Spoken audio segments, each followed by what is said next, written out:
जय हिंद दोस्तों, मैं प्रजीत कुमार आप सभी का अपने परिवार प्रत्युष क्लासेस पर स्वागत करता हूं। फ्रेंड्स, आज हम बिहार दरोगा का प्रैक्टिस सेट नंबर 3 करने वाले हैं। और ये प्रैक्टिस सेट नंबर जो है प्रैक्टिस है वो रुक्मिणी पब्लिकेशन का है, यानी प्लेटफॉर्म का है। और इससे पहले हम 2 और करा चुके हैं और इसका पीडीएफ भी टेलीग्राम पे दे दिए हैं। तो टेलीग्राम से जुड़ जाएगा और वहाँ से पीडीएफ डाउनलोड कर लीजिएगा। और बिहार पुलिस का भी सेट लगा रहे हैं, तो वो वीडियो भी देखिए। बिहार पुलिस, बिहार दरोगा का सभी चीज़ का सेट लगा रहे हैं और सभी प्रकाशन का लगा रहे हैं। तो पूरा वीडियो देखिएगा। और हमारे चैनल पे नए हैं तो चैनल को सब्सक्राइब कीजिए, वीडियो को लाइक कीजिए और अपने दोस्तों के पास भी शेयर कीजिए। तो चलिए बिना देर किए शुरू करते हैं।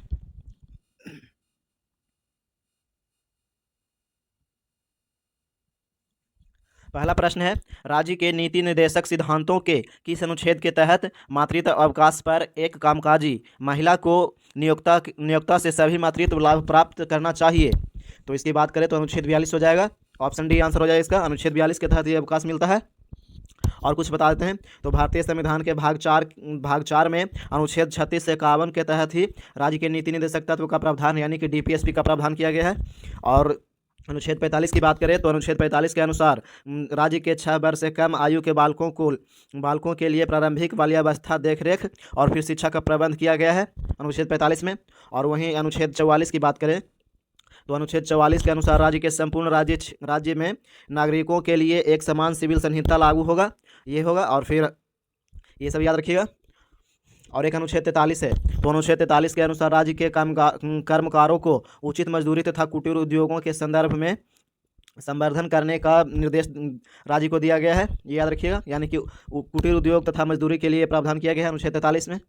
और याद रखिएगा। और एक अनुच्छेद 48 के बारे में बता देते हैं तो अनुच्छेद 48 में जो है वो राज्य और कृषि पशुपालन को आधुनिक तथा वैज्ञानिक ढंग से संगठित करने का निर्देश राज्य को दिया गया है, ये सब याद रखिएगा। तो ये कुछ इंपॉर्टेंट अनुच्छेद था। अगला प्रश्न है,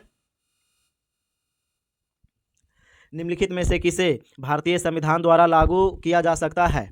तो किसे भारतीय संविधान द्वारा लागू किया जा सकता है? तो मौलिक अधिकार। ऑप्शन डी आंसर हो जाएगा इसका। मौलिक अधिकार को याद रखिएगा। और सरदार पटेल की अध्यक्षता में मौलिक अधिकार पर समिति बनाई गई थी, ये भी याद रखिएगा।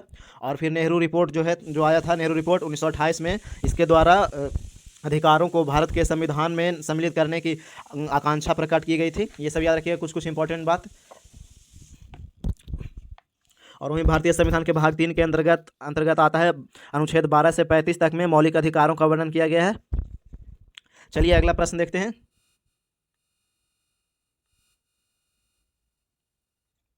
निम्नलिखित में से कौन सा कथन सही है? कथन सही के बारे में बोल रहा है, तो आइए देखते हैं।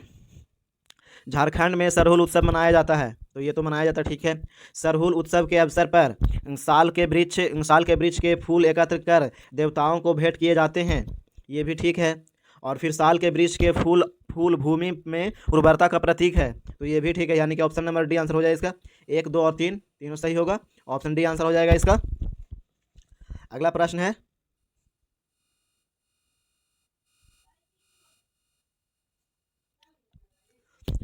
केरल की सबसे लंबी नदी भरतपुझा का दूसरा नाम क्या है, जो पश्चिम से बहती है और अरब सागर में गिरती है?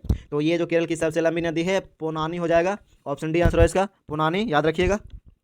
और एक पेरियार नदी के बारे में बता देते हैं तो पेरियार नदी की लंबाई जो है वो 244 किलोमीटर है। और फिर भरतपुरा नदी की 109 किलोमीटर लंबाई है, ये भी याद रखिएगा। 209 किलोमीटर लंबाई है भरतपुरा नदी की।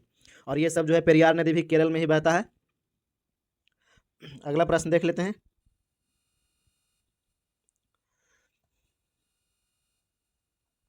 समाज के कमजोर वर्गों को सामाजिक न्याय दिलाने के लिए महाराष्ट्र में निम्नलिखित में से किस संगठन का गठन किया गया? तो कौन से संघ का गठन किया गया है? तो ये हो जाएगा Satyashodhak Samaj. Option B answer हो जाएगा इसका, सत्यशोधक समाज, याद रखिएगा।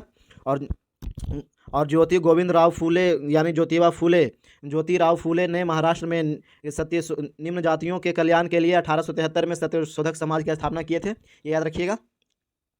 यानी कि सत्यशोधक समाज की स्थापना हुआ था 1873 में। और एक थियोसॉफिकल सोसाइटी की स्थापना की बात करें तो 1875 में किया गया था। और एक आर्य समाज की बात करें तो आर्य समाज की स्थापना जो हुआ था वो हुआ था 1875 में, आर्य समाज की स्थापना। और यह दयानंद सरस्वती के द्वारा बम्बई में किया गया था, ये सब याद रखिएगा। अगला प्रश्न है, कौन सी नदी घाटी कर्नाटक राज्य की पश्चिमी घाट पर्वत श्रृंखला से निकलती है और जिसकी नोयल काबनी अर्कावती और फिर अमरावती जैसी कई नदियां सहायक नदियां हैं? तो ये जो हो जाएगा वो कावेरी हो जाएगा। ऑप्शन बी आंसर है इसका। ये सभी नदी नोयल हो जाएगा, काबनी काबनी अर्कावती हो जाएगा, अमरावती, ये सभी सहायक नदी है। ये जो कावेरी नदी निकलता है इसका याद रखिएगा। और वहीं कावेरी नदी की बात करें तो कावेरी नदी जो है वो कर्नाटक के कोडगु जिले से ब्रह्मगिरी की पहाड़ी से निकलता है और इसकी ऊंचाई की बात करें तो 1341 मीटर है। और नदी की लंबाई की बात करें तो 800 मीटर है नदी की लंबाई, याद रखिएगा। अगला प्रश्न है असत्य कथन की पहचान कीजिए। तो असत्य कथन के बारे में बोल रहा है, तो इसका आंसर भी हो जाएगा सेवी अर्थव्यवस्था में मुद्रा की पूर्ति को विनियमित करने के लिए खुले बाजार की क्रियाएं करती हैं। ऑप्शन बी आंसर हो जाएगा इसका, याद रखिएगा। और वहीं रिजर्व बैंक की स्थापना की बात करें, आरबीआई की स्थापना की बात करें तो एक्ट 1934 के तहत 1 अप्रैल 1935 को किया गया था इसकी स्थापना। और आरबीआई का मुख्यालय जो है वो 1937 में कोलकाता से हटा करके मतलब स्थानांतरित करके मुंबई कर दिया गया था। 1937 में कोलकाता से मुंबई लाया गया था इसका मुख्यालय। चलिए अगला प्रश्न देख लेते हैं। भारत ने खालिस्तान को हराकर अपना पहला अंडर-19 T20 क्रिकेट विश्व कप जीता। तो ये हो जाएगा इंग्लैंड को हराकर। ऑप्शन सी आंसर हो जाएगा इसका, इंग्लैंड को हराकर, याद रखिएगा। भारतीय संविधान में उपराष्ट्रपति पद का प्रावधान लिया गया है, तो कहाँ से लिया गया है? तो ये लिया है संयुक्त राज्य अमेरिका से। ऑप्शन डी आंसर हो जाएगा इसका, संयुक्त राज्य अमेरिका, याद रखिएगा। और संविधान के अनुच्छेद 63 के अनुसार भारत का एक उपराष्ट्रपति होगा, ये याद रखिएगा। और अनुच्छेद 64 के तहत जो होता है वो उपराष्ट्रपति राज्यसभा का प्रधान सभापति होता है, अनुच्छेद 64 के तहत। और अनुच्छेद 67 के अनुसार उपराष्ट्रपति राज्यसभा के ऐसे संकल्प द्वारा अपने पद से हटाया जा सकेगा, ये सब याद रखिएगा, जिसे राज्यसभा के समस्त सदस्यों के बहुमत ने पारित किया है और जिसे लोकसभा का सहमत हो, ये भी ध्यान दीजिएगा। और फिर अनुच्छेद 67 के एक के अनुसार ही उपराष्ट्रपति का कार्यकाल 5 वर्ष का होता है। ये सब कुछ इंपॉर्टेंट फैक्ट था, याद रखिएगा। और है कि जापान से विधि द्वारा स्थापित प्रक्रिया भारतीय संविधान में अपनाया गया है, जापान के द्वारा लिया गया था, ये सब याद रखिएगा। और एक आयरलैंड के बारे में बताते हैं। तो आयरलैंड के संविधान से प्रेरणा लेकर के नीति निर्देशक तत्व यानी DPSP और फिर राष्ट्रपति का निर्वाचन पद्धति और राज्यसभा में मनोनीत सदस्यों का नामांकन, यह सब लिया गया है आयरलैंड से। उच्च शिक्षा के लिए भारत की आधारिक भाषा के रूप में अंग्रेजों को द्वारा संकल्प निर्माण में शामिल किया गया था। तो ये जो शामिल किया गया था वो Lord Macaulay, option B answer हो जाए इसका, लॉर्ड मैकाले के द्वारा, याद रखिएगा। और कुछ अगला प्रश्न देख लेते हैं। वीडियो अच्छा लग रहा है तो वीडियो को लाइक कीजिए, चैनल को सब्सक्राइब कीजिए, प्लीज़ सब्सक्राइब माय चैनल।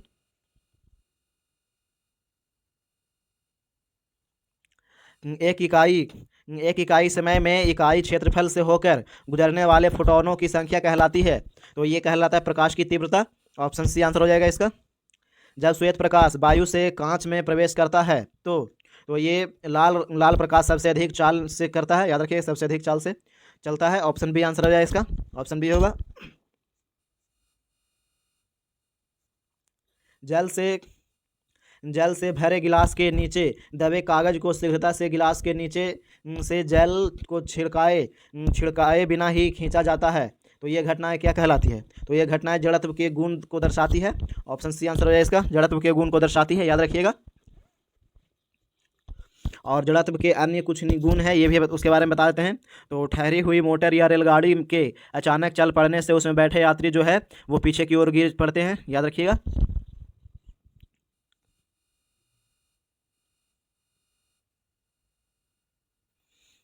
एक व्यक्ति लिफ्ट के भीतर एक भार यानी कि एक भार नापने वाली मशीन पर खड़ा है। मशीन का पाठ्यांक न्यूनतम होगा यदि लिफ्ट की गति होगी, तो लिफ्ट की गति मुक्त रूप से नीचे की ओर होगी। ऑप्शन डी आंसर हो जाए इसका। वैसे भी जब लिफ्ट से ऊपर से नीचे जाइएगा तो लगेगा कि कोई वजन ही नहीं है शरीर में, इसी कारण होता है। ऑप्शन डी आंसर हो जाए इसका। भारत सरकार ने भारत और किस देश के बीच मुक्त आवाजाही व्यवस्था समाप्त करने का निर्णय लिया है? तो ये हो जाएगा म्यांमार के बीच। ऑप्शन ए आंसर हो जाएगा इसका, म्यांमार के बीच, याद रखिएगा। चीन ने पहला नागरिक अंतरिक्ष यात्री को किस रॉकेट से अंतरिक्ष भेजा था? तो ये जो भेजा था वो भेजा था long March 2F। Option A answer हो जाएगा लॉन्ग मार्च 2F के द्वारा। और अगला प्रश्न देख लेते हैं। 4 फरवरी को मनाए जाने वाले विश्व कैंसर दिवस 2025 का विषय क्या है? तो इसका विषय की बात करें तो यूनाइटेड वाई यूनिक हो जाएगा। ऑप्शन सी आंसर हो जाएगा इसका, यूनाइटेड वाई यूनिक, याद रखिएगा।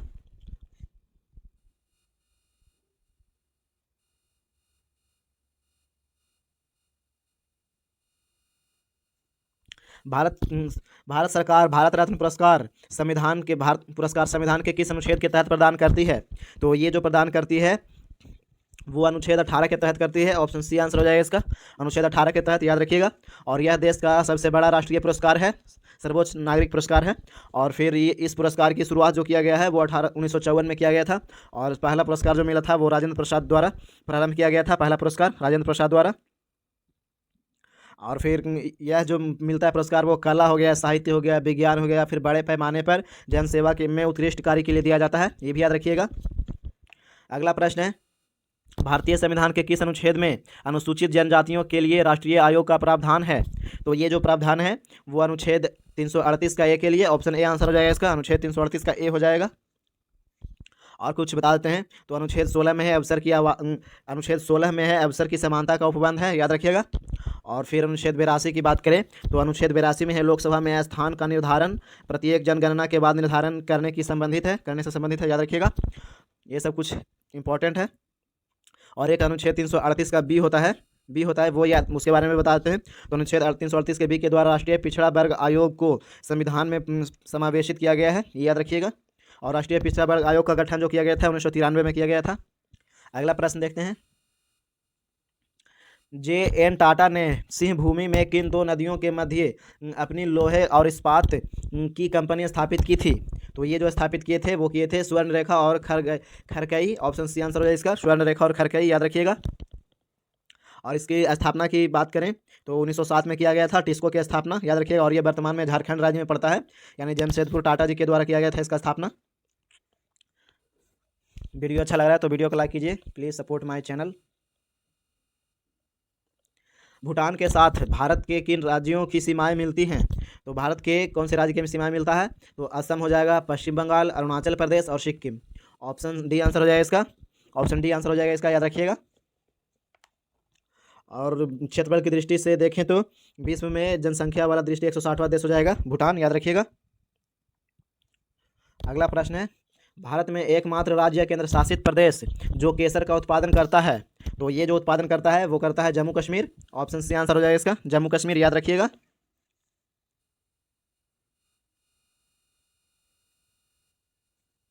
भारत के किस राज्य में सबसे अधिक सूती वस्त्र मिले हैं? तो सूती वस्त्र मिल की बात करें तो ये हो जाएगा महाराष्ट्र में, ऑप्शन बी आंसर हो जाएगा इसका, महाराष्ट्र में, याद रखिएगा। और फिर सबसे पहला सफल आधुनिक कारखाना की बात करें तो 1854 में मुंबई में ही कवास डी डाबर द्वारा खोला गया था, जिसे 1856 में उत्पादन प्रारंभ हुआ था, ये भी याद रखिएगा। और मुंबई को भारत के सूती वस्त्रों की राजधानी के उपनाम से भी जाना जाता है। और मुंबई को भारत की आर्थिक राजधानी भी बोला जाता है, ये भी याद रखिएगा मुंबई को। निम्न में से नकदी फसल कौन सी नहीं है? नहीं के बारे में बोल रहे हैं, ध्यान दीजिएगा। तो ये हो जाएगा ज्वार, ऑप्शन सी आंसर हो जाएगा इसका, ज्वार, याद रखिएगा।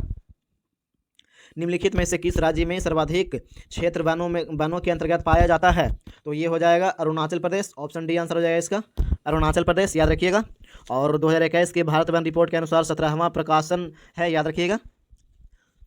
अगला प्रश्न है, निम्नलिखित में से कौन सी मिट्टी नदियों द्वारा निर्मित है?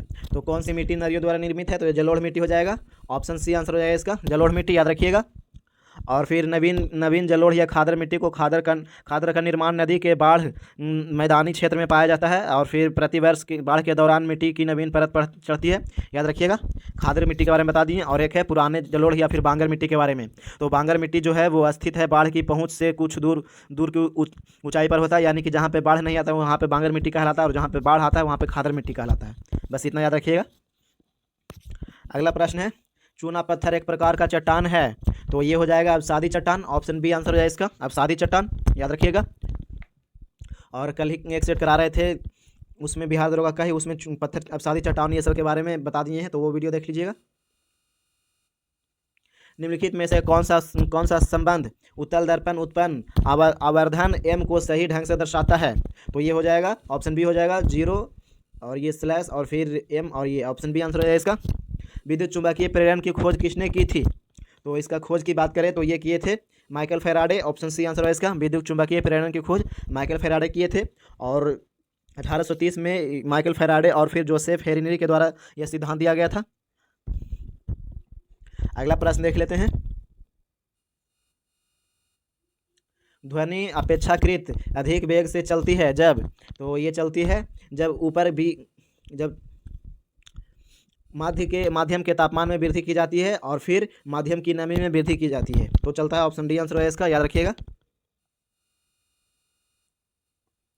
निम्नलिखित में से कौन से मोनोमर बायोडिग्रेडेबल पॉलीमर नहीं बनाते हैं? तो कौन सा नहीं बनाता है?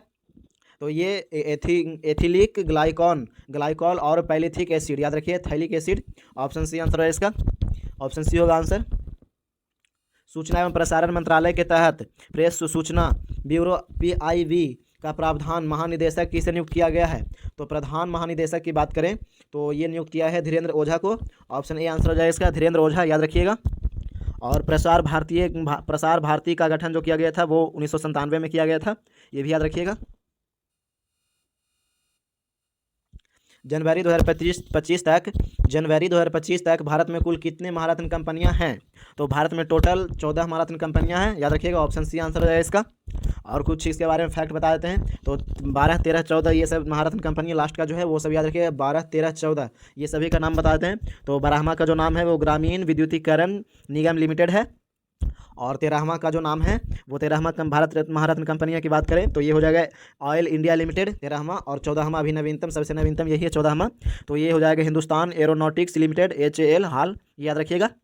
और इसको अक्टूबर 2024 में दिया गया था 14वां महारत्न कंपनी का दर्जा। अक्टूबर 2024 में 15 अक्टूबर 2024 को दिया गया था, याद रखिएगा। अगला प्रश्न देख लेते हैं। वीडियो अच्छा लगा तो वीडियो को लाइक कीजिए और अपने दोस्तों से भी सब्सक्राइब कराइए। जल्द से जल्द 1000 सब्सक्राइबर पूरा कीजिए और PDF के लिए टेलीग्राम से जुड़ जाइए। फरवरी 2025 तक भारत में किस राज्य में सबसे अधिक रामसर स्थल है? तो फरवरी 2025 तक की बात करें तो ये हो जाएगा तमिलनाडु में। ऑप्शन सी आंसर हो जाएगा इसका, तमिलनाडु, याद रखिएगा। और फरवरी 2025 तक भारत में कुल रामसर साइट जो है वो 89 हो गया है, 89 रामसर स्थल है, याद रखिएगा। चलिए अगला प्रश्न देख लेते हैं। नदी के डेल्टा भाग में किस प्रकार के वन मिलते हैं? तो ये जो मिलता है वो मिलता है मैंग्रोव वन। ऑप्शन बी आंसर हो इसका, मैंग्रोव वन मिलता है। वर्तमान संविधान का मूल अधिकार किस भाग में रखा गया है? तो मूल अधिकार जो है वो भाग 3 में रखा गया है। ऑप्शन बी आंसर है इसका, भाग 3, याद रखिएगा। और भारतीय संविधान के भाग 3 में अनुच्छेद 12 से 35 तक उल्लेखित है। 12 से 35 तक मूल अधिकारों का विवरण किया गया है, याद रखिएगा। और कुछ अनुच्छेद बता देते हैं। तो जैसे कि अनुच्छेद 14 से 18 हो जाएगा समानता का अधिकार, अनुच्छेद 14 से 18 स्वतंत्रता का अधिकार, अनुच्छेद 19 से 22 शोषण के विरुद्ध अनुच्छेद 23 से 24 तक हो जाएगा, अनुच्छेद 23 से 24 तक शोषण के विरुद्ध अधिकार। और फिर धर्म की स्वतंत्रता का अधिकार की बात करें तो अनुच्छेद 25 से 28 तक हो जाएगा। और संस्कृति और शिक्षा संबंधी अधिकार हो जाएगा अनुच्छेद 29-30 में। और संपत्ति का अधिकार जो था अनुच्छेद 31 में, उसको निश्चित कर दिया गया है, याद रखिएगा, हटा दिया गया है। और संवैधानिक उपचारों का अधिकार जो है अनुच्छेद 32 में है। तो ये सब कुछ अनुच्छेद था, याद रखिएगा। और मूल अधिकार की बात करें तो अमेरिका के संविधान से लिया गया है। और मूल अधिकार का सर्वप्रथम विकास कहाँ हुआ था? तो ब्रिटेन में हुआ था। ये सब इंपॉर्टेंट, याद रखिएगा। अगला प्रश्न देख लेते हैं। भारत की राजभाषा हिंदी और लिपि देवनागरी है, इसका उल्लेख संविधान के किस अनुच्छेद में है? तो अनुच्छेद में 280 में है, सॉरी अनुच्छेद 343 में है। ऑप्शन डी आंसर है इसका, अनुच्छेद 343 में इसका वर्णन है, याद रखिएगा। और फिर संविधान के अनुच्छेद 120 संसद की कार्यवाहियों की भाषा से संबंधित है, अनुच्छेद 120, ये भी याद रखिएगा। चलिए अगला प्रश्न देख लेते हैं। राजकोषीय घाटा होता है, तो राजकोषीय घाटा की बात करें तो ये हो जाएगा प्राथमिक घाटा प्लस ब्याज भुगतान। ऑप्शन बी आंसर हो जाएगा इसका। जूनागढ़ गिरनार अभिलेख किस शासक से संबंधित है? तो इसकी बात करें तो ये हो जाएगा रुद्रदामन। ऑप्शन बी आंसर हो जाएगा इसका, रुद्रदामन, याद रखिएगा। और कुछ महत्वपूर्ण अभिलेख और उसके शासक के बारे में बता देते हैं जो कि याद रखिएगा, पूछा जाता है। तो हाथी गुम्फा अभिलेख कलिंगराज खारवेल शासक से हो जाएगा। और ऐहोल अभिलेख तो ये हो जाएगा पुलकेशिन द्वितीय, ये सब याद रखिएगा। और फिर प्रयाग स्तंभ लेख तो ये हो जाएगा समुद्रगुप्त का। और फिर देवपाड़ा अभिलेख एक है, तो इसका जो होता है वो बंगाल का शासक विजयसेन हो जाएगा, याद रखिएगा। तो ये सब 3-4 जो बताएं याद ही रखिएगा, पूछा जाता है। विक्रमशिला विश्वविद्यालय की स्थापना किसने की? तो इसकी स्थापना की बात करें तो ये किए धर्मपाल। ऑप्शन ए आंसर हो जाएगा इसका, धर्मपाल, याद रखिएगा। और कुमारगुप्त की बात करें तो ये नालंदा विश्वविद्यालय की स्थापना किए थे कुमारगुप्त। और नालंदा विश्वविद्यालय की स्थापना जो किए थे 5वीं शताब्दी में किया गया था, ये भी याद रखिएगा। चलिए अगला प्रश्न देखते हैं। द्वितीय विश्व युद्ध के दौरान पर्ल हार्बर पर किस देश ने आक्रमण किया था? तो पर्ल हार्बर पर कौन सा देश आक्रमण किया था? तो ये किया था जापान। ऑप्शन सी आंसर हो जाएगा इसका, जापान, याद रखिएगा। और फिर जापान के बारे में क्या जो है वो 6 अगस्त को हिरोशिमा पर और 9 अगस्त को नागासाकी पर परमाणु बम गिराया गया था जापान पर द्वितीय विश्व युद्ध के दौरान ही। और अमेरिका के राष्ट्रपति फ्रैंकलिन डी रूजवेल्ट के द्वारा आदेश दिया गया था, तो गिरा था बम, परमाणु बम गिराया गया था। अगला प्रश्न है, निम्नलिखित में से कौन सी नदी फतुहा के पास गंगा में मिलती है? तो कौन सा नदी मिलता है? तो ये मिलता है पुनपुन। ऑप्शन बी आंसर है इसका, पुनपुन, याद रखिएगा। और वहीं गंगा नदी की बात करें तो पूरे भारत में गंगा नदी 2525 किलोमीटर बहता है। निम्नलिखित में से किस कमेटी या आयोग ने न्याय पंचायत बनाने की सिफारिश की थी? तो ये जो सिफारिश किए थे वो किए थे Ashok Mehta committee. Option B answer है इसका, अशोक मेहता कमेटी, याद रखिएगा। और जनता की सरकार ने 1977 में पंचायती राज व्यवस्था को सुधार हेतु अशोक मेहता कमेटी का गठन किए थे, ये भी याद रखिएगा। और 1978 में इस समिति ने अपनी रिपोर्ट भी प्रस्तुत किया था। और एक है एल.एम. सिंघवी समिति, तो उसके बारे में बता देते हैं। तो एल.एम. सिंघवी जो है वो सर्वप्रथम पंचायती राज संवैधानिक दर्जा देने की सिफारिश किया था, याद रखिएगा। पंचायती राज को सिफारिश दर्जा देने के लिए सिफारिश किया था। अगला प्रश्न है, पंचायती राज प्रणाली किस सूची में है?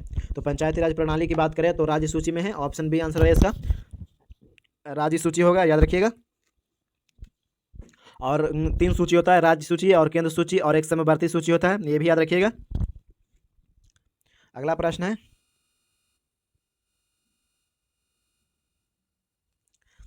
पहचानिए कि निम्न में से कौन से परिवर्तन रासायनिक परिवर्तन है? तो निम्न में से कौन सा परिवर्तन रासायनिक परिवर्तन है? तो आइए देखते हैं। चांदी के कप का बदरंग होना, तो ये तो ठीक है। और नैप्थलीन के पिंडों का उत्पादन, तो ये जो हो जाएगा ये तो नहीं है। और जल का विद्युत अपघटन, तो ये भी ठीक है। और भाप का संघनन, तो ये भी नहीं होगा। तो ऑप्शन सी आंसर है इसका, याद रखिएगा। 45 का ऑप्शन सी होगा। स्पर्श लेंस किससे बनाए जाते हैं? तो स्पर्श लेंस की बात करें तो ये बनाया जाता है ल्यूसाइट द्वारा। ऑप्शन सी आंसर है इसका, ल्यूसाइट के द्वारा। तापमान को 0 डिग्री सेल्सियस से कम करने के लिए बर्फ में मिलाया जाने वाला पदार्थ है। तो बर्फ में मिलाया जाने वाला पदार्थ की बात करें तो ये हो जाएगा sodium chloride. Option A answer हो जाएगा इसका, ऑप्शन ए सोडियम क्लोराइड, याद रखिएगा।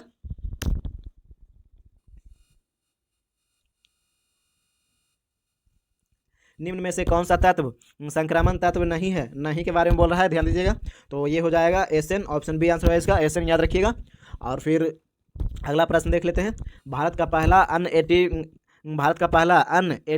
एटीएम कहाँ लॉन्च किया गया था? तो ये जो किया गया था वो किया गया था उड़ीसा में। ऑप्शन बी आंसर है इसका, उड़ीसा में किया गया था लॉन्च। नागी और नकटी पक्षी अभयारण्य को रामसर स्थल में कब घोषित किया गया? तो ये जो घोषित किया गया था 2024 में। ऑप्शन बी आंसर है इसका, 2024 में किया गया था। और फिर ये जो है वो बिहार के जमुई जिला में नागी स्थित है। नागी को बिहार के जमुई जिले में स्थित है, याद रखिएगा। और ये जो है नागी और नकटी पक्षी अभयारण्य 81वें और 82वें रामसर स्थल के रूप में शामिल किया गया था। विश्व स्वास्थ्य संगठन WHO ने अक्टूबर 2024 में किस देश को आधिकारिक तौर पर मलेरिया मुक्त घोषित किया? तो मलेरिया से मुक्त घोषित के बारे में बोल रहा है। तो ये हो जाएगा मिस्र किया था। ऑप्शन सी आंसर है इसका, मिस्र, याद रखिएगा। अखिल भारतीय किसान कांग्रेस का गठन किया गया था। तो ये किया गया था 1936 में। ऑप्शन ए आंसर हो जाएगा इसका, 1936 में किया गया था। और वहीं अखिल भारतीय किसान सभा की बात करें तो 11 अप्रैल 1936 को लखनऊ में किया गया था इसका स्थापना, ये भी याद रखिएगा। 11 अप्रैल 1936 को लखनऊ में हुआ था। और स्वामी सहजानंद की अध्यक्षता में और फिर अध्यक्ष थे और फिर NG रंगा महासचिव नियुक्त हुए थे, ये भी याद रखिएगा। किसने यूरोपियन नील बागान मालिकों द्वारा किसानों के शोषण की तरफ गांधी जी का ध्यान किया था, आकर्षित किया था? कौन किया था? तो ये जो किए थे वो राजकुमार शुक्ल किए थे। ऑप्शन बी आंसर है इसका, राजकुमार शुक्ल। और राजकुमार शुक्ल ने ही गांधी जी को बोले थे कि आप आइए चंपारण में और इसके विरुद्ध आवाज़ उठाइए। तभी 1917 में, फिर अप्रैल 1917 में चंपारण सत्याग्रह हुआ था, याद रखिएगा। और ये नील की खेती से ये सब है प्रश्न। तिनकठिया प्रथा के विरुद्ध था। अगला प्रश्न है, लंदन में 13 मार्च 1940 को सर माइकल ओ डायर को गोली मारा गया। तो किसके द्वारा गोली मारा गया था? तो उधम सिंह के द्वारा। ऑप्शन डी आंसर हो जाएगा, उधम सिंह के द्वारा, याद रखिएगा। और फिर लंदन में 13 मार्च को मारा गया था, ये तो डेट बता ही दिए। और 31 जुलाई 1940 को उधम सिंह को फांसी दे दिया गया था, ये भी याद रखिएगा। और जालियांवाला बाग कांड में जनरल ओडायर ही को हसरंगा ने गुप्त सूचना दिया था। जनरल ओडायर को हंसराज के द्वारा गुप्त सूचना दिया गया था। ये प्रश्न भी पूछा जाता है कि गुप्त सूचना कौन दिया था, तो याद रखिएगा कि हसरंगा डायर दिया था, हसरंगा याद रखिएगा। अगला प्रश्न है, फ्रांसीसी यात्री अब्दुल रज्जाक भारत में किस राजा के शासनकाल में आया था? तो ये जो आया था वो आया था देवराय द्वितीय के शासनकाल में। ऑप्शन सी आंसर हो जाएगा इसका, देवराय द्वितीय। और देवराय द्वितीय का शासनकाल की बात करें तो 1422 से 1446 ईस्वी तक था, याद रखिएगा। अगला प्रश्न है, दशवंत और बसावन प्रसिद्ध चित्रकार किस मुगल सम्राट के राज दरबारी कवि थे? तो ये जो थे वो अकबर के। ऑप्शन ए आंसर हो जाएगा इसका, अकबर के दरबारी कवि थे। निम्नलिखित में से कौन सा देश विश्व का सबसे अधिक यूरेनियम उत्पादन करने वाला देश है? तो यूरेनियम उत्पादन के बारे में बोल रहा है, तो ये हो जाएगा कजाकिस्तान है। ऑप्शन ए आंसर हो जाएगा इसका, कजाकिस्तान, याद रखिएगा। ग्रीनलैंड निम्न में से देशों में से किस देश का भाग है? तो ग्रीनलैंड की बात करें तो ये हो जाएगा डेनमार्क का भाग है। ऑप्शन ए आंसर हो जाएगा इसका, डेनमार्क, याद रखिएगा। और फिर डेनमार्क की राजधानी जो है वो कोपेनहेगन है, ये भी याद रखिएगा। और ग्रीनलैंड जो है विश्व का सबसे बड़ा द्वीप है, ग्रीनलैंड, ये याद रखिएगा। अगला प्रश्न है, और फिर फिनलैंड की बात करें तो फिनलैंड एक नॉर्डिक देश है और फिनलैंड की राजधानी जो है हेलसिंकी है, ये भी याद रखिएगा। हो ची मिन सिटी किस देश का एक प्रसिद्ध शहर है? तो हो ची मिन सिटी की बात करें तो ये वियतनाम का है। ऑप्शन डी आंसर हो जाएगा इसका, वियतनाम, याद रखिएगा। अगला प्रश्न है, और हो ची मिन्ह जो है वो 2 सितंबर 1945 को हो ची मिन्ह ने फ्रांस के वियतनाम की स्वतंत्रता की घोषणा किया था, ये सब याद रखिएगा। और वियतनाम की राजधानी जो है वो हनोई है और वियतनाम की मुद्रा जो है वो डोंग है, ये भी याद रखिएगा।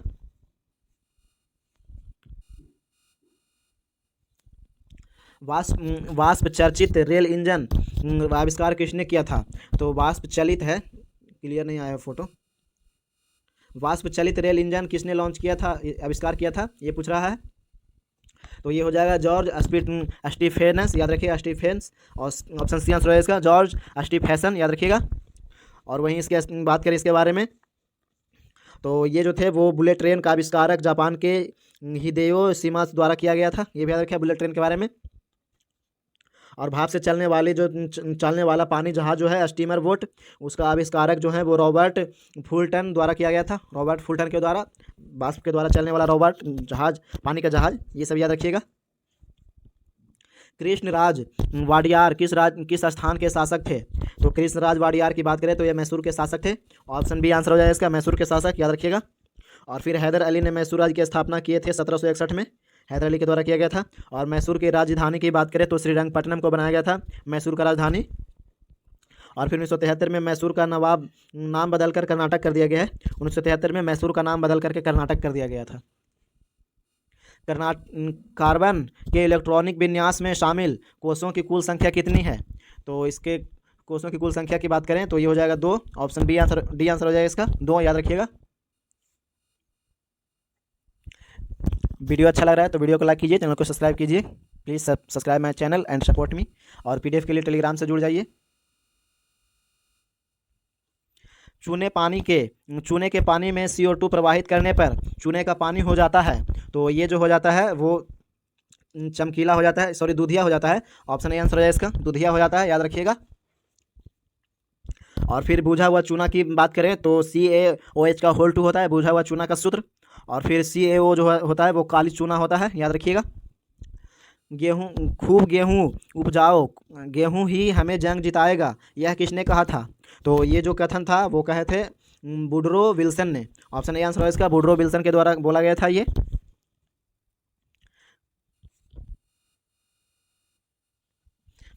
तनाव के प्रति त्वरित प्रतिक्रिया निम्नलिखित में से किसे संचारित होती है? तो किससे संचारित होती है? तो ये होता है एपिनेफ्रिन के द्वारा। ऑप्शन बी आंसर है इसका, एपिनेफ्रिन के द्वारा होता है। वर्तमान में हैदराबाद किस राज्य की राजधानी है? तो हैदराबाद जो है वो तेलंगाना राज्य की है। ऑप्शन बी आंसर है इसका, तेलंगाना राज्य की राजधानी है। और वहीं तेलंगाना की स्थापना की बात करें तो 2 जून 2014 को आंध्र प्रदेश से विभाजन होकर के अलग बना था, ये भी याद रखिएगा। और फिर तेलंगाना दिवस 2 जून को ही मनाया जाता है, ये भी याद रखिएगा। और तेलंगाना राज्य का जो निर्माण किया गया था अनुच्छेद 3 के तहत संसद द्वारा पारित आंध्र प्रदेश के पुनर्गठन अधिनियम 2014 द्वारा किया गया था, ये भी याद रखिएगा। अगला प्रश्न है, हाल ही में किस राज्य ने AI प्रयोगशाला के लिए गूगल के साथ समझौता किया है? तो कौन सा राज्य है? तो ये हो जाएगा तमिलनाडु। ऑप्शन सी आंसर हो जाएगा इसका, तमिलनाडु, याद रखिएगा। किस संगठन ने अमेजन के पुनर्नवीकरण के लिए विश्व का पहला कार्बन निष्कासन बॉन्ड्स जारी किया है? तो निष्कासन बॉन्ड जारी करने वाला कौन सा देश है? तो ये हो जाएगा विश्व बैंक। ऑप्शन बी आंसर है इसका, विश्व बैंक के द्वारा किया गया है, याद रखिएगा। अगला प्रश्न देख लेते हैं। प्रथम विश्व युद्ध कब हुआ था? तो प्रथम विश्व युद्ध जो हुआ था 1914 में शुरू हुआ था। ऑप्शन बी आंसर है इसका, 1914 में शुरुआत हुआ था।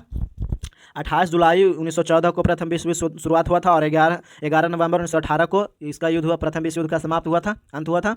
और फिर पेरिस में प्रथम विश्व युद्ध के बाद 1919 में पेरिस शांति सम्मेलन का आयोजन किया गया था। ये भी याद रखिएगा कुछ। अगला प्रश्न देख लेते हैं। कन्याकुमारी से सटी पहाड़ियाँ हैं, तो कन्याकुमारी से सटी पहाड़ियाँ कार्डेमम पहाड़ियाँ हैं। ऑप्शन सी आंसर है इसका, कार्डेमम पहाड़ियाँ, ऑप्शन सी होगा। और कुछ बताते हैं तो नीलगिरी के दक्षिण में स्थित अन्नामलाई पहाड़ी जो है, अन्नामलाई की सर्वोच्च चोटी है अनाईमुड्डी, और इसकी अनाईमुड्डी की ऊंचाई की बात करें तो 2695 मीटर हो जाएगा। और अनाईमुड्डी जो है वो दक्षिण भारत की सर्वोच्च चोटी है, ये भी याद रखिएगा। और अगला प्रश्न देख लेते हैं। भारत में किस राज्य का सर्वाधिक क्षेत्र घने पतझड़ वाले जंगल से घिरा है? तो ये हो जाएगा Madhya Pradesh. Option C answer हो जाएगा इसका, मध्य प्रदेश, याद रखिएगा। अगला प्रश्न है, निम्नलिखित में से किस विश्वविद्यालय की स्थापना पहले की गई थी? तो कौन सा विश्वविद्यालय पहले किया गया था? तो ये Bombay university. Option B answer है इसका, बॉम्बे यूनिवर्सिटी का स्थापना किया था। और इसके बारे में कुछ बताते हैं तो भारतीय विश्वविद्यालय एक्ट 1857 के तहत ही बॉम्बे, मद्रास और कलकत्ता प्रेसिडेंसी में एक एक विश्वविद्यालय स्थापना किया गया था। और फिर अलीगढ़ विश्वविद्यालय की स्थापना की बात करें तो अलीगढ़ विश्वविद्यालय जो स्थापना हुआ था वो हुआ था 1920 में इसका स्थापना। और फिर इलाहाबाद विश्वविद्यालय एक है, तो इलाहाबाद विश्वविद्यालय की स्थापना 1887 में हुआ था। और फिर बनारस हिंदू विश्वविद्यालय की स्थापना की बात करें तो ये 1916 में हुआ था। और एक मैसूर विश्वविद्यालय की स्थापना जो था हुआ था 1916 में, उसका हुआ था मैसूर विश्वविद्यालय का भी। और फिर एक पटना का याद रखिएगा, पटना विश्वविद्यालय की स्थापना हुआ था 1917 में। तो ये सब कुछ इंपॉर्टेंट है, याद रखिएगा। तिरंगे को राष्ट्रध्वज के रूप में कब स्वीकार किया गया? तो ये जो स्वीकार किया गया था लाहौर कांग्रेस अधिवेशन 1929। ऑप्शन ए आंसर है इसका, याद रखिएगा। और फिर 31 दिसंबर 1929 को लाहौर के रावी नदी के तट पर तिरंगा फहराया गया था, ये भी याद रखिएगा। और इसके बारे में कुछ बताते हैं तो संपूर्ण देश में 26 जनवरी 1930 को सर्वप्रथम स्वाधीनता दिवस भी मनाया गया था। और इसी दिन को ऐतिहासिकता प्रदान करने के लिए 26 जनवरी 1950 को संविधान लागू किया गया था, और इसीलिए हम लोग 26 जनवरी मनाते हैं गणतंत्र दिवस। अगला प्रश्न है, स्वामी दयानंद सरस्वती ने आर्य समाज की 1875 में स्थापना कहाँ किए थे? तो ये जो स्थापना की बात कर रहे हैं तो ये जो किए थे बम्बई में। ऑप्शन ए आंसर है इसका, बम्बई में। और आर्य समाज के 10 प्रमुख सिद्धांत था, ये भी याद रखिएगा। अगला प्रश्न है, भारत में प्रकाशित होने वाला प्रथम समाचार पत्र 1780 जेम्स हिक्की द्वारा किस नाम से चलाया गया था? तो किस नाम से किया गया था? तो ये the Bengal gazette. Option D answer है इसका, द बंगाल गजट के नाम से प्रकाशित किया गया था। और अगला प्रश्न देख लेते हैं। वीडियो अच्छा लग रहा है तो वीडियो को लाइक कीजिए, please subscribe my channel. Lok Sabha का सदस्य चुने जाने के लिए एक व्यक्ति को किस आयु से कम का नहीं होना चाहिए? तो किस आयु से कम नहीं होना चाहिए? तो 25 वर्ष। ऑप्शन सी आंसर है इसका, 25 वर्ष, याद रखिएगा। और अनुच्छेद 79 में संसद का उल्लेख है, ये भी याद रखिएगा, अनुच्छेद 79 में। और संसद के अंतर्गत लोकसभा, राज्यसभा और राष्ट्रपति आते हैं, ये भी याद रखिएगा। और अनुच्छेद 80 के अंतर्गत राज्यसभा का गठन किया जाता है। और अनुच्छेद 81 के अंतर्गत लोकसभा का गठन किया जाता है। और अनुच्छेद 84 के अंतर्गत जो है वो संसद सदस्य की योग्यता से संबंधित है, ये भी याद रखिए कुछ। और राज्यसभा एवं राज्य विधान परिषद का सदस्य बनने हेतु न्यूनतम उम्र जो होता है वो 30 वर्ष होता है, 30 वर्ष होता है, ये सब याद रखिएगा। किसी राज्य का राज्यपाल नियुक्ति किया जाता है, तो किसी राज्य का राज्यपाल की नियुक्ति की बात करें तो ये किया जाता है राष्ट्रपति द्वारा। ऑप्शन सी आंसर हो जाएगा इसका, राष्ट्रपति द्वारा किया जाता है। और फिर अनुच्छेद 155 के अनुसार किसी राज्य के राज्यपाल को राष्ट्रपति अपने हस्ताक्षर और मुद्रा सहित अधिपत्र द्वारा नियुक्त करते हैं, ये सब याद रखिएगा। और राज्यपाल पद का उल्लेख जो है वो अनुच्छेद 153 में है, राज्यपाल पद का। और फिर अनुच्छेद 154 के अनुसार राज्य की कार्यपालिका और राज्यपाल कार्यपालिका का राज्य की कार्यपालिका का औपचारिक प्रधान होता है वो राज्यपाल ही होता है, ये भी याद रखिएगा। और राज्यपाल जो है वो राष्ट्रपति के पद धारण करता है, प्रसाद पर्यंत पद धारण करता है। अगला प्रश्न देख लेते हैं। अगला प्रश्न मिलान करने वाला है, तो चलिए आइए मिलाते हैं, देखते हैं क्या होगा इसका आंसर। तो सूची 1 को सूची 2 से मिलाने के लिए बोल रहा है। तो मॉन्ट्रियल प्रोटोकॉल की बात करें तो ये जो हुआ था वो 1997 में हुआ था, सॉरी 87 में। इसका 1 का 2 होगा। और फिर क्योटो शिखर सम्मेलन की बात करें तो ये हुआ था 1992 में, तो 2 का 4 होगा। और क्योटो शिखर वार्ता, तो क्योटो शिखर वार्ता की बात करें तो ये हुआ था 1997 में, सी का 3 होगा। और फिर अब एक ही बच रहा है सतत विकास सम्मेलन, तो 4 का 1 होगा। तो इसका आंसर की बात करें तो इसका आंसर हो जाएगा option number C, option C answer हो जाएगा इसका।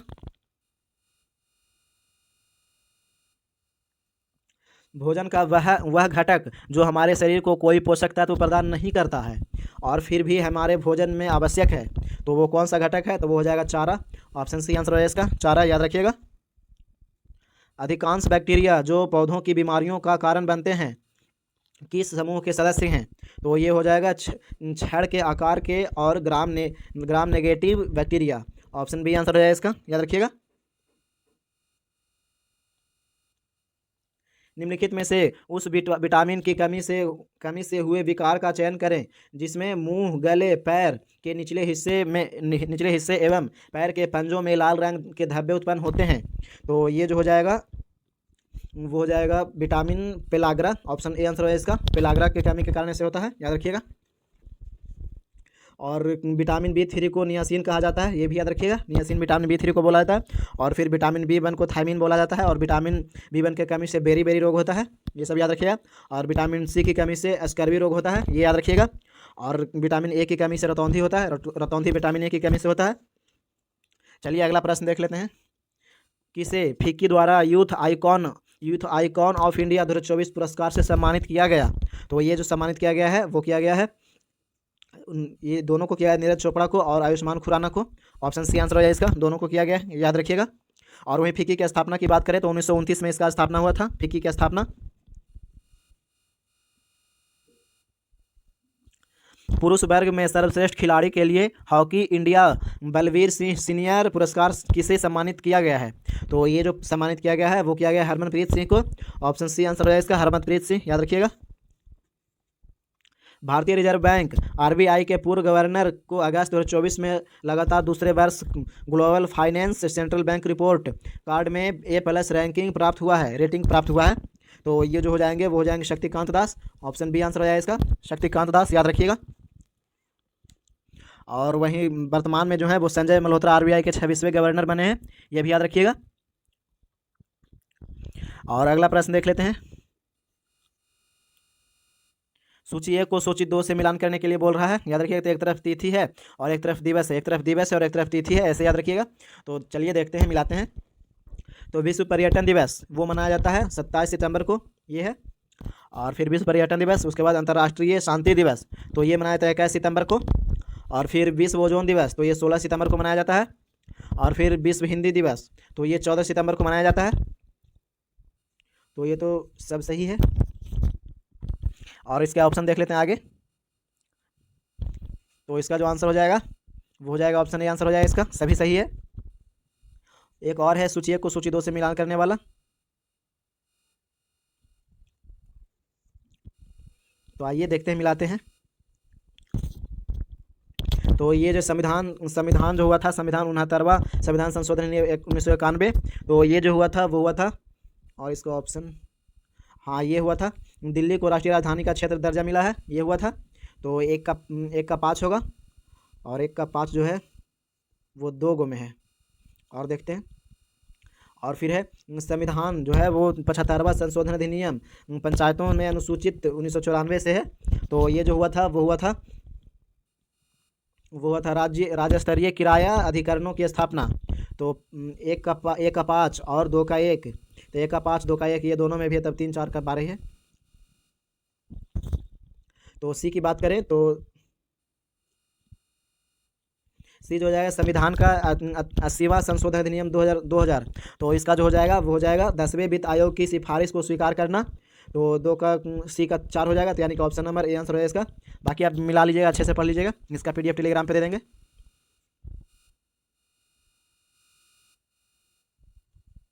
बंगाल की खाड़ी में अवस्थित गंगा सागर धार्मिक स्थल इसे अन्य किस नाम से जाना जाता है?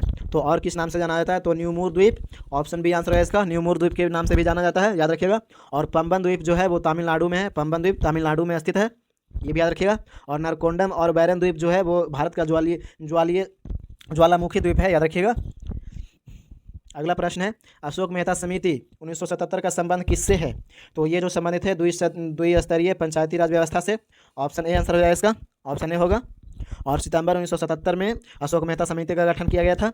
और बलवंत राय मेहता समिति जो है वो भारत को पंचायती राज व्यवस्था का वास्तुकार या शिल्पी भी कहा जाता है, ये भी याद रखिएगा। अगला प्रश्न देख लेते हैं, कृषि को उद्योग को दर्जा देने वाला भारत का प्रथम राज्य कौन है? तो ये जो हो जाएगा वो महाराष्ट्र है, ऑप्शन डी आंसर है इसका, महाराष्ट्र, याद रखिएगा। और कृषि को उद्योग का दर्जा तो दिया था 1977 में महाराष्ट्र सरकार के द्वारा दिया गया था। और कृषि जो है वो राज्य सूची का विषय है, ये भी याद रखिएगा। अगला प्रश्न मैथ का है, तो इसका आंसर हम बताते हैं। इसका आंसर डी हो जाएगा। और आप वीडियो रोक करके बना लीजिएगा ये मैथ, या फिर PDF से टेलीग्राम से PDF डाउनलोड करके वहाँ से बना लीजिएगा। अगला 91 नंबर है, तो इसका आंसर जो हो जाएगा 91 का आंसर डी हो जाएगा 110। 92 के आंसर की बात करें तो ऑप्शन सी हो जाएगा 2.5। और 93 के आंसर की बात करें तो 93 का आंसर सी हो जाएगा 606.02। और वीडियो अच्छा लग रहा है तो वीडियो को लाइक कीजिए, चैनल को सब्सक्राइब कीजिए। और वहीं 97 की बात करें, सॉरी 94, तो 94 के आंसर की बात करें तो 94 का आंसर सी हो जाएगा 10%। और अगला प्रश्न इंग्लिश का है, तो देखते हैं, select the correct passive form of the given sentence. कह रहा है he has downloaded the movie on his phone. तो इसका जो हो जाएगा the movie has been downloaded by him on his phone, option B answer हो जाएगा इसका। Select the correct direct form of given sentence. तो Shyam asked me how I had persuaded his sister. तो इसके जो हो जाएगा वो हो जाएगा how did you persuade my sister Shyam asked me, option D answer हो जाएगा इसका, याद रखिएगा, ऑप्शन डी होगा।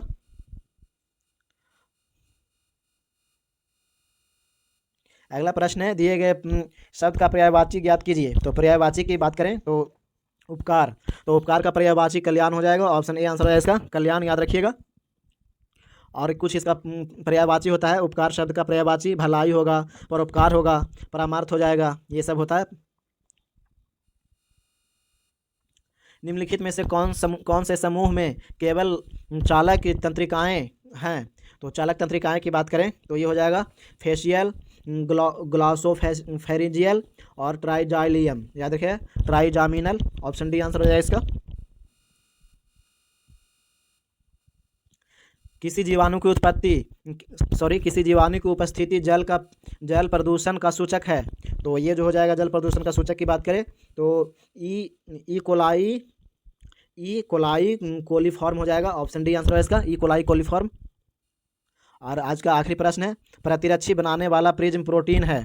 तो प्लाज्मा प्रोटीन के बारे में बात कर रहा है। तो प्लाज्मा प्रोटीन जो है वो हो जाएगा gamma globin, option B answer है इसका, गामा ग्लोबिन, याद रखिएगा। तो ये था बिहार दरोगा का सेट, और बिहार पुलिस वाले, बिहार दरोगा वाले सभी सेट देखते रहिए। और एक दूसरे सेट में जो आता है सभी का प्रश्न इधर उधर बदल के आता है, तो ज़्यादा से ज़्यादा सेट लगाइए। और please subscribe my channel and support me. और PDF के लिए टेलीग्राम पे जुड़ जाइए। मिलते हैं अगले वीडियो में। जय हिंद, जय भारत।